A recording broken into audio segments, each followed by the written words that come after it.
Ladies and gentlemen, we start the bidding by the price of 50 lakhs. 1 crore, 1 crore, 2 crore, 2 crore, 3 crore, 3 crore, 10 crore, 10 crore. Alaina जी, आधा शहर तो आप ही ने खरीद रखा है, कुछ छोटे मोटे सौदे हमारे लिए भी छोड़ दीजिए। इस बिजनेसमैन की बात सुनकर अलाइना के चेहरे पर एक कातिलाना मुस्कान आ गई। 50 करोड़।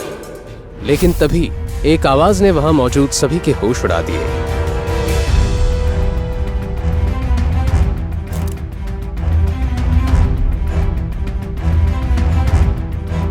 सीधा 50 करोड़? ये कौन है? अरे ये तो डिलीवरी बॉय अभिनव है। इसके पास 50 करोड़ कहां से आ गए? इसे कोई पहचान न ले इसलिए सज धज के कोट पैंट पहन के आया है। अरे हाँ, ये 2 दिन पहले मेरे ऑफिस में लंच डिलीवर करने आया था। हम लोगों की कोई इज्जत नहीं है क्या? ऐसे ही कोई ऐरा गहरा इतनी बड़ी नीलामी में कैसे आ गया? इसके पास 50 करोड़ तो क्या 50 रुपए भी नहीं होंगे। आप ये नीलामी बंद करो और ये विदेशी इंपोर्टेड कालीन अलाइना जी को दे दो। एक मिनट, अभी रुकिए। अगर इस डिलीवरी बॉय के पास 50 करोड़ नहीं है तो मैं अलाइना जी की बिड को चैलेंज करता हूं। 11 करोड़। मैं इस कालीन के 11 करोड़ देने के लिए तैयार हूं। 60 करोड़।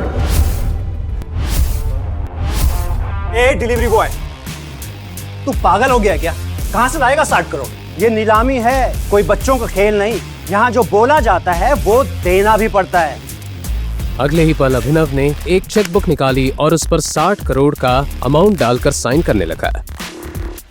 लगता है इस डिलीवरी बॉय ने जेल जाने की पूरी ठान रखी है। देखो कैसे धड़ल्ले से चेक साइन कर रहा है। मैनेजर साहब, आप इसका बैंक अकाउंट जरूर चेक करवा लेना। उसे ये चेक भरते हुए वहां पर मौजूद हर इंसान देख रहा था और सभी भौचक्के हो गए थे।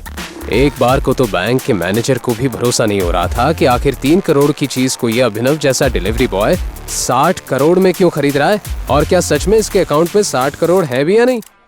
1 मिनट। मैनेजर ने तुरंत अपनी टीम को कॉल करके चेक की जांच पड़ताल करने के लिए बोला, लेकिन अभिनव के बैंक अकाउंट का टोटल बैलेंस सुनते ही उनके होश उड़ गए।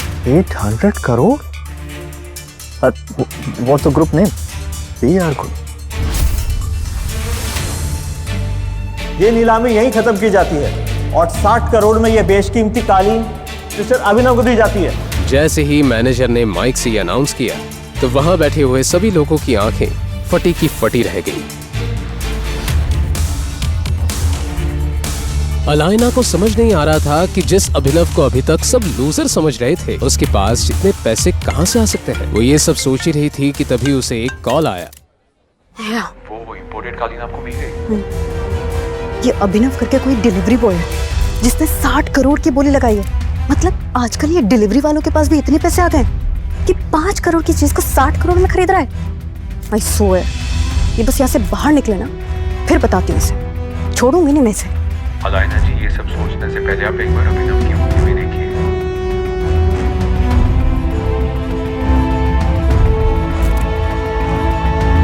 अलाइना घबराकर स्टेज की तरफ बढ़ी और जैसे ही उसकी नजर अभिनव के बाईं हाथ में पहनी हुई अंगूठी पर गई तो वो पूरी तरह से चौंक गई। उसकी आंखें फटी की फटी रह गई और उसने चौंकते हुए कहा,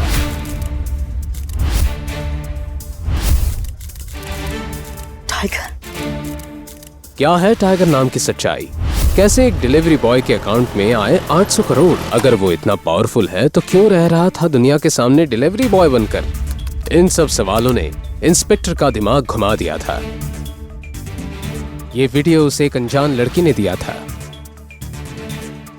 पर इसके पहले 2 अलग अलग जासूसों ने इंस्पेक्टर को अभिनव के बारे में कुछ बताया था। उसने पहले जासूस की बताई कहानी याद करने की कोशिश की। अभिनव, मेरी बात तो सुनो।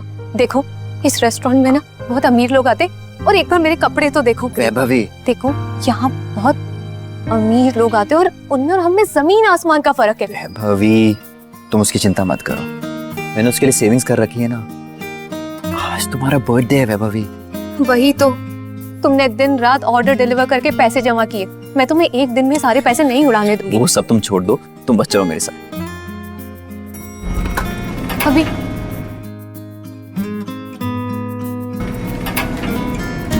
रुको मैं टेबल के लिए देखता हूँ। वैभवी अभिनव को रोकने के लिए उसके पीछे पीछे भागी और जल्दी जल्दी में एक अमीर आदमी से टकरा गई और उस अमीर आदमी के महंगे सूट पर वाइन गिर गई। Are you blind? I'm so sorry sir. Manager को अंदर किसने आने दिया? I'm so sorry sir. इस सूट की कीमत पता है? 20 लाख रुपए, 20 lakh rupees. I'm so sorry sir. मुझसे बहुत बड़ी गलती हो गई। मैं इसी वक्त यहाँ से चली जाऊँ। तुम्हें क्या लगता है मैं तुम्हें ऐसे ही जाने दूंगा? 20 लाख का सूट है, 20 लाख दो और यहाँ से चली जाओ, वरना क्या?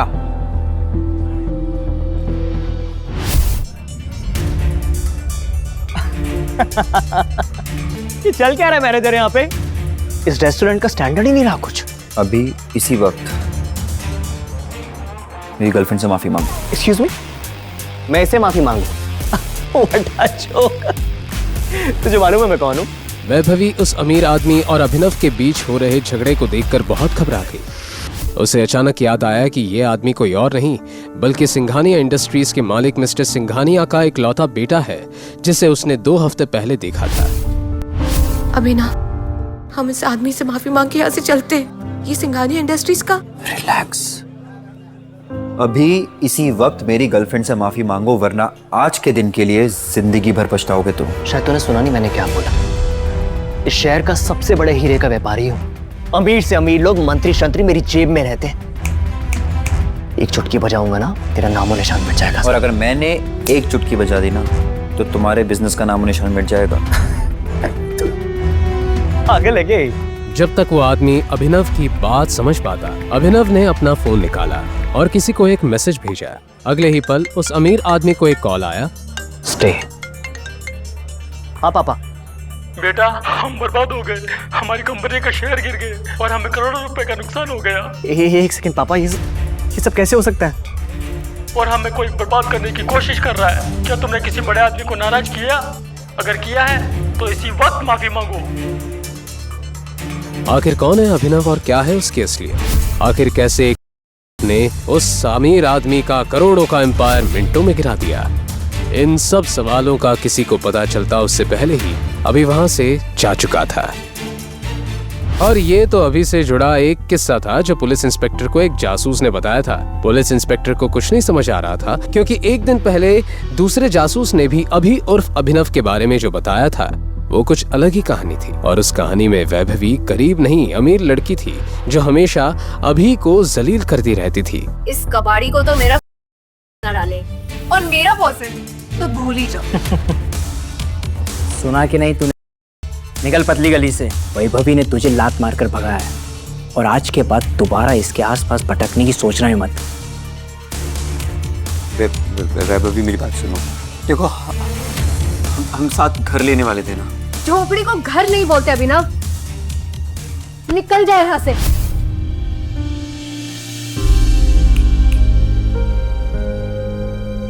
अभिनव की आंखों के सामने उसकी गर्लफ्रेंड वैभवी किसी और की हो गई। उसे यकीन नहीं हो रहा था कि पैसों के लिए वैभवी उसे इस कदर धोखा देगी। उसका सीना दर्द से फटा जा रहा था। अभिनव पूरी रात सड़क पर शराब पीता रहा और अपनी किस्मत को कोसने लगा। हे भगवान, वो जन्नत को इससे बेहतर तो उठा ही लेता। अभिनव नींद और नशे में बेसुध था। एक कार के सामने आने ही वाला था कि इतने में कार के ड्राइवर ने ब्रेक लगा दिए। उस कार में गुड़गांव का अमीरजादा सनी सिंह बैठा था।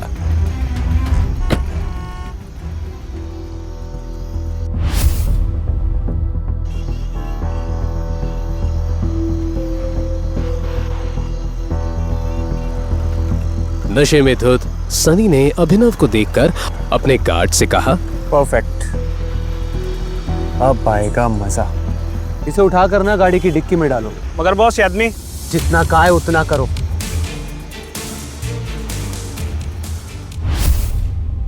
क्या था सनी का प्लान? अगली सुबह जब अभिनव की आंख खुली तो वो एक खूबसूरत लड़की को अपने बगल में देखकर हैरान रह गया था। लेकिन उससे पहले कि वो कुछ समझ पाता, बंदूक ताने खड़े 2 आदमियों को देखकर वो चौंक गया। कौन लोग हो तुम? और मैं यहाँ कैसे? सनी की बहन अनन्या को अपनी आंखों पर यकीन नहीं हुआ। उसने किसी और के साथ रात गुजारी है। अनन्या, ये शराबी कौन है तुम्हारी पसंद? दादाजी, मैंने कुछ नहीं किया, मेरा यकीन कीजिए। मैं इसे जानती तक नहीं, मुझे नहीं पता ये यहाँ कैसे आ गया। अनन्या, तुम इस घर के नियम तो बखूबी जानती हो ना? आज से ये लड़का हमारा दामाद हुआ। दादाजी बस अंकल अगर तुमने कोई नियम तोड़ा, तुम्हारे नाम होने वाली कंपनी सनी के नाम हो जाएगी। बस इन्हें कोर्ट लाने की तैयारी करो।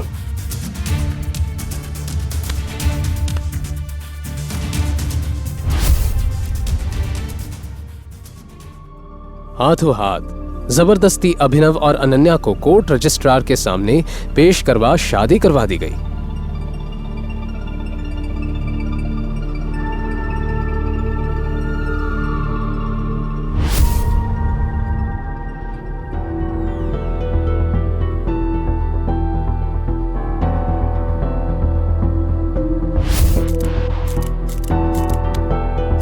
शादी होते ही दादाजी ने अभिनव को अकरम की पार्टी में भेजा, जहां न चाहते हुए भी अभिनव का सामना उसके एक्स गर्लफ्रेंड वैभवी से हुआ। अरे तुम यो बुके डिलीवर करने आए होंगे ना? तुम्हें इस लेविश पार्टी में देखकर ना मुझे उल्टी सी आ रही है। वैभवी अपने मुंह से कुछ और आग उगलती उससे पहले अभिनव के पीछे से उसकी बीवी अनन्या की आवाज आई। बेबी।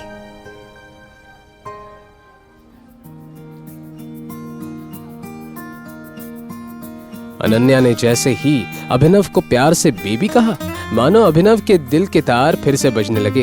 कहाँ रह गए थे? दादाजी बुला रहे तुम्हें, चल। वो अनन्या की ओर आकर्षित होने लगा था।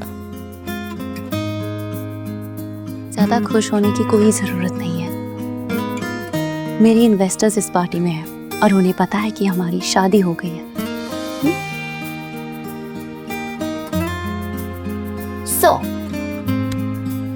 केक मेरे हस्बैंड अभिनव। हाय।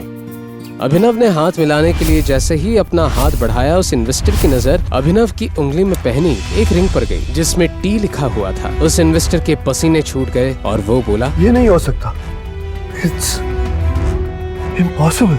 अनन्या की कंपनी में इन्वेस्ट करने आए 1000 करोड़ की कंपनी के मालिक अभिनव के सामने अपने घुटनों पर बैठ गया और बोला, हमारे 18 सालों की खोज खत्म हुई टाइगर।